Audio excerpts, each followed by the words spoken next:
Glória a Deus. Cumprimento os amados irmãos com a paz do Senhor Jesus. Motivo de grande alegria estar cultuando com os amados irmãos, ainda que não tão perto como gostaríamos, mas as mídias nos levam até a sua casa. E o nosso coração se alegra por estarmos na presença de Deus. Gostaria de convidar você, estiver aí com um exemplar da Bíblia Sagrada na sua casa, a abri-lo juntamente comigo no Evangelho de Jesus Cristo, segundo escreveu João. Evangelho de Jesus Cristo, segundo escreveu São João, capítulo de número 4. Nós iremos ler alguns versículos deste capítulo, que diz assim: E quando o Senhor veio a saber que os fariseus tinham ouvido que Jesus fazia e batizava mais discípulos que João, ainda que Jesus mesmo não os batizava, mas os seus discípulos, deixou a Judeia e foi outra vez para a Galileia. E era-lhe necessário passar por Samaria. Foi, pois, a uma cidade de Samaria chamada Sicar, junto da herdade que Jacó tinha dado ao seu filho José. E estava ali a fonte de Jacó. Jesus, pois, cansado do caminho, assentou-se assim junto à fonte. E era isso quase a hora sexta. Veio uma mulher de Samaria tirar água e disse-lhe Jesus: Dai-me de beber, porque os seus discípulos tinham ido à cidade comprar comida. Disse-lhe, pois, a mulher samaritana: Como sendo tu judeu, me pedes de beber a mim, que sou mulher samaritana? Porque os judeus não se comunicavam com os samaritanos. Jesus respondeu e disse: Se tu conheceras o dom de Deus, e quem é que te diz, dá-me de beber, tu lhe pedirias, e ele te daria água viva. Disse-lhe a mulher: Senhor, tu não tens com que tirar, e o poço é fundo. Onde, pois, tens água viva? És tu maior que Jacó, o nosso pai, que nos deu o poço, bebendo ele próprio dele, e os seus filhos e o seu gado? Jesus respondeu e lhe disse: Qualquer que beber desta água tornará a ter sede, mas aquele que beber da água que eu lhe der, nunca terá sede, porque a água que eu lhe der se fará nele uma fonte de água a jorrar para a vida eterna. Amados irmãos, caro ouvinte da palavra de Deus, quando nós fazemos a leitura da história de Jesus Cristo, da narrativa dos evangelhos, dos momentos na qual Jesus Cristo esteve entre nós, nós agora observamos que a vida de Jesus Cristo foi uma vida repleta de encontros. Desde encontro com crianças até pessoas do alto escalão de Jerusalém. Desde quando ele estava em uma praça e as crianças vinham até ele, ele recebia e as abraçava, até quando um doutor da lei chegava até ele para o indagar. Ele recebia a todas essas pessoas, mesmo sendo Deus, mesmo sendo 100% Deus e 100% homem, ele nunca menosprezou ninguém. Mas ao contrário disso, não importava quem o procurasse, ele recebia de braços abertos. Não importava se era alguém que tinha uma enfermidade incurável e que fosse ainda assim contagiosa. Não importava se viesse até o meigo nazareno, ele chegava até aquela pessoa e efetuava a cura. E trazia não somente a cura física para aquela pessoa, mas também trazia a cura para a alma do indivíduo.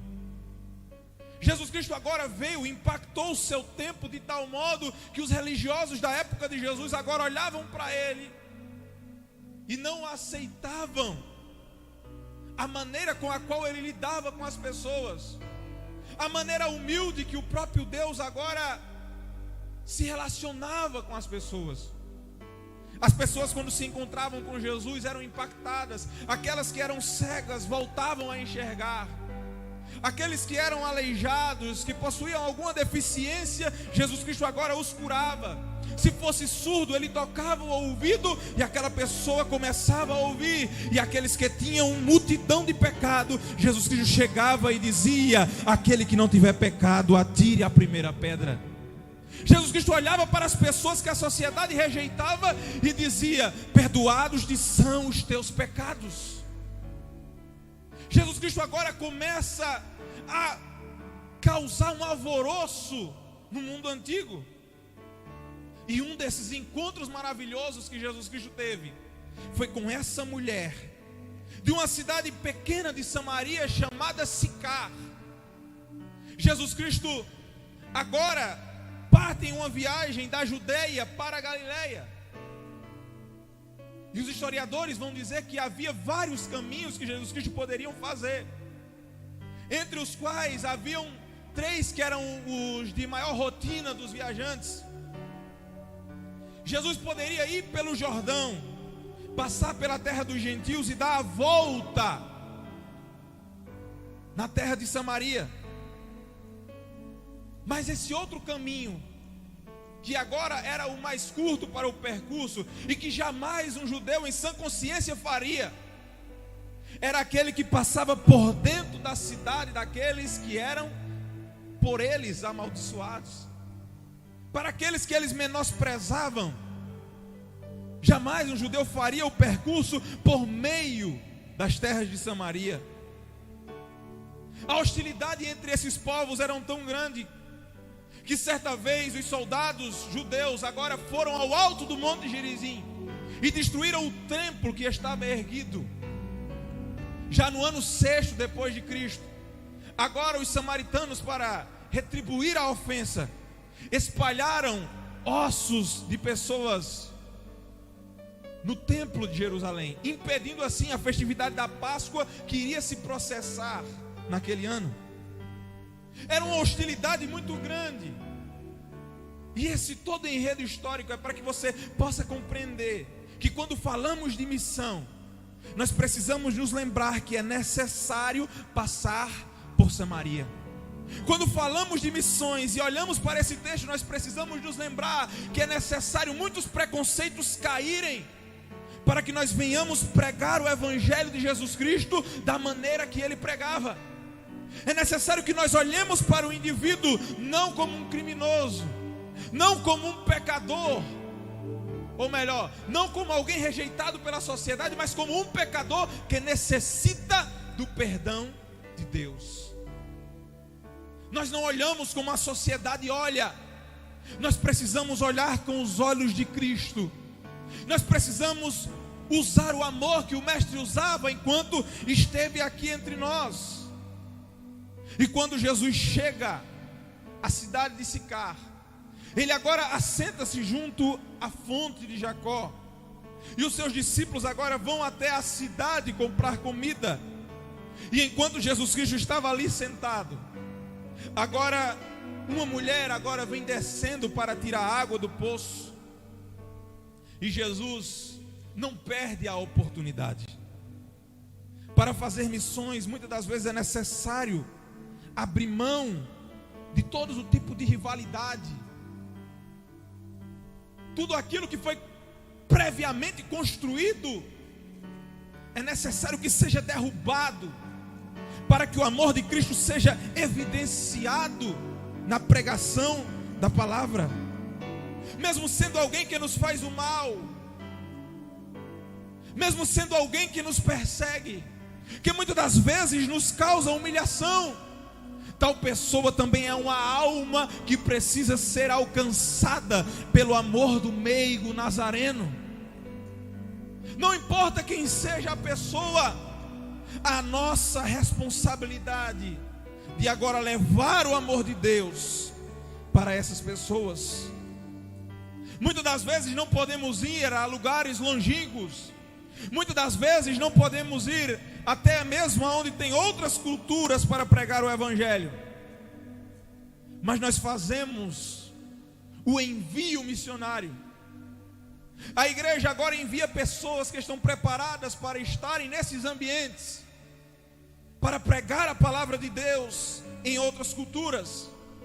E é nossa responsabilidade enquanto igreja de Deus manter essas pessoas. E isso me faz lembrar de uma história maravilhosa que foi apresentada para mim através da minha esposa.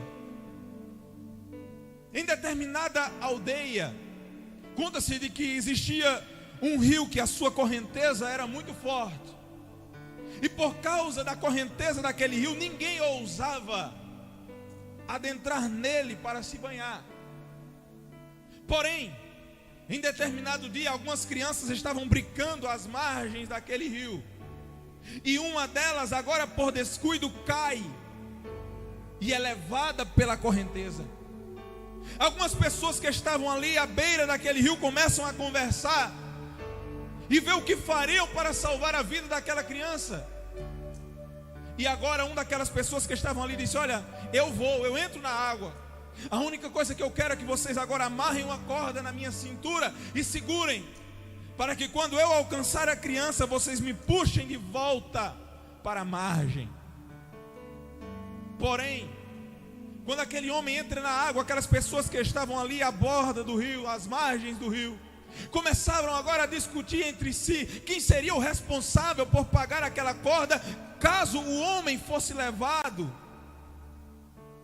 E enquanto eles discutiam, agora vai-se embora o homem, a corda e a criança. É óbvio que é uma história para que nós venhamos tirar uma lição para nós.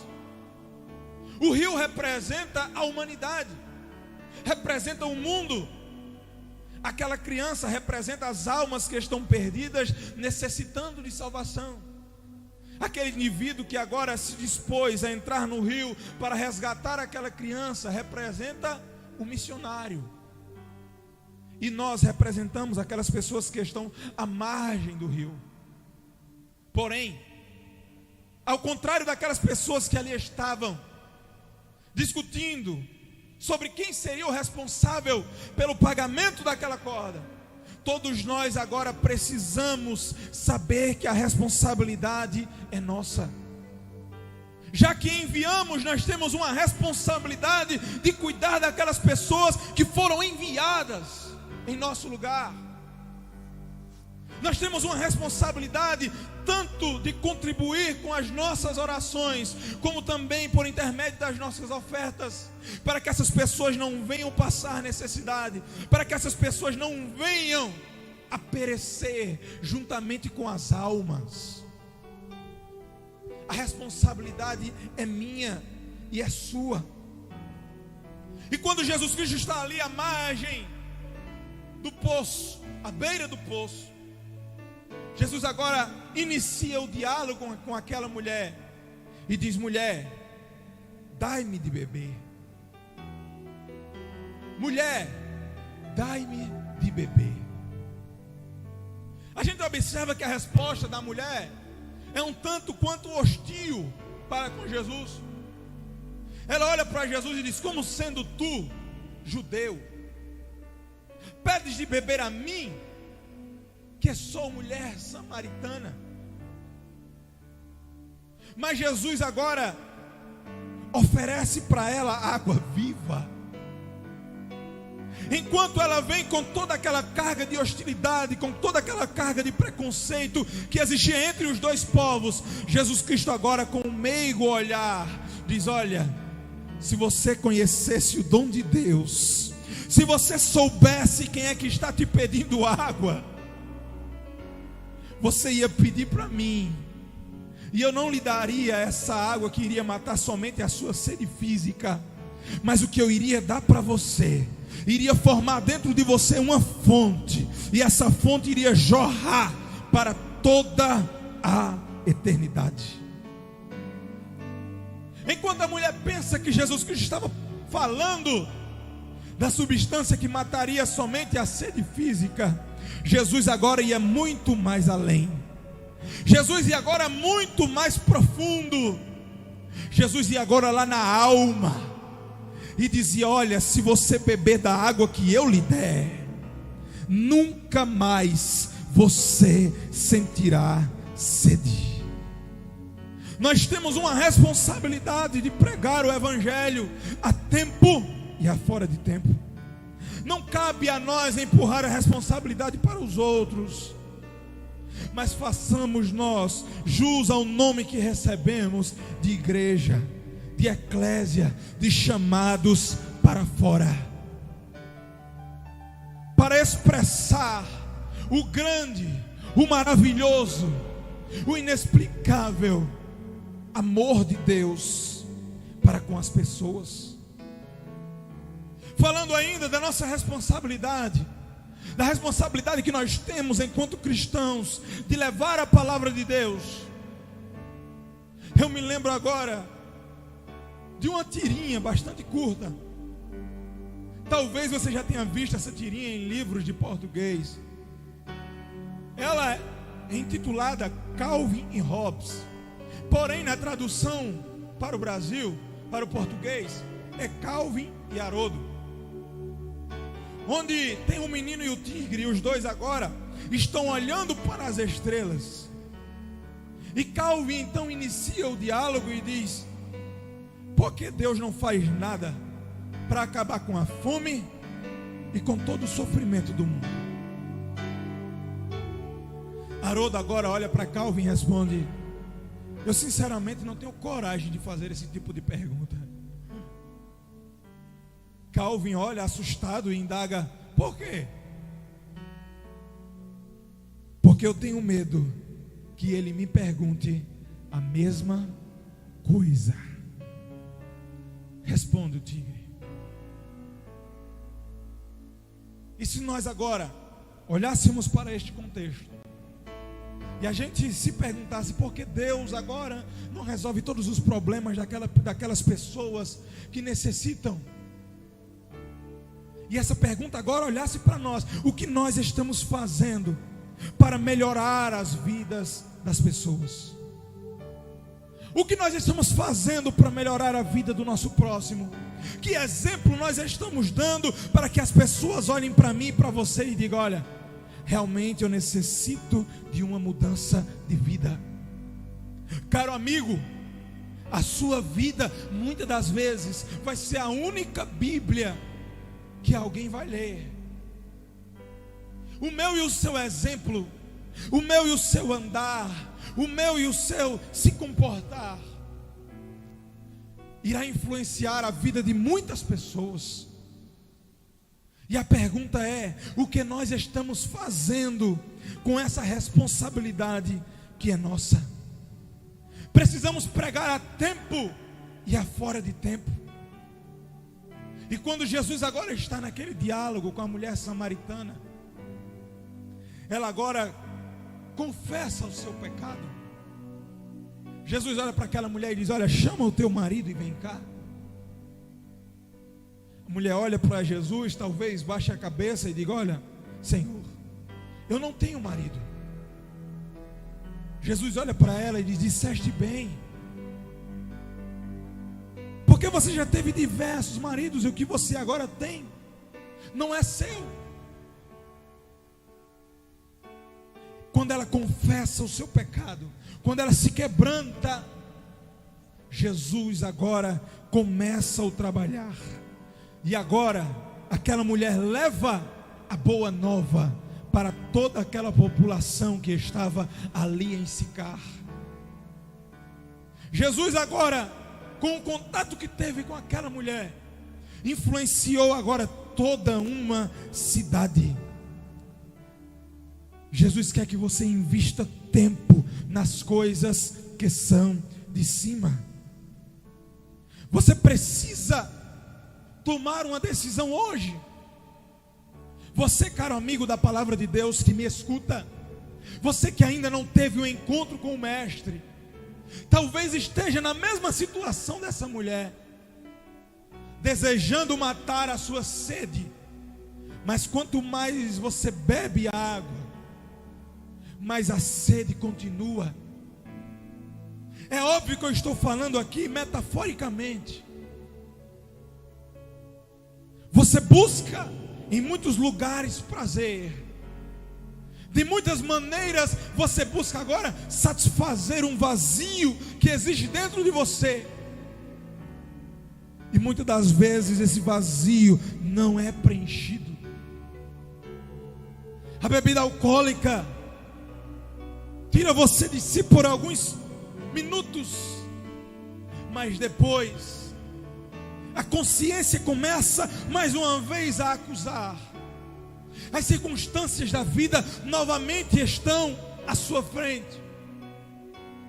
Mas nesta noite nós temos uma palavra de esperança para você. O meigo Nazareno marcou um encontro com você nesta noite. E ele diz para você: se você pedir, ele vai dar para você água viva. Se você agora abrir o seu coração e recebê-lo como único e suficiente Salvador de sua vida, esse vazio nunca mais voltará a existir. E você agora terá uma comunhão eterna, uma comunhão plena com Deus. Não precisa fazer nada de extraordinário. Simplesmente aí aonde você estiver, comece a conversar com Ele agora. Porque a Bíblia Sagrada nos ensina que Deus, Ele é onipresente. Ao passo que Ele está aqui comigo, Ele também escuta a sua oração aí aonde você estiver. E a sua vida agora vai passar a ser transformada. E como aquela mulher, você também irá começar a influenciar pessoas ao seu redor. Aceite a Jesus nesta noite. Receba essa maravilhosa presença e tenha a sua vida transformada. Em nome de Jesus.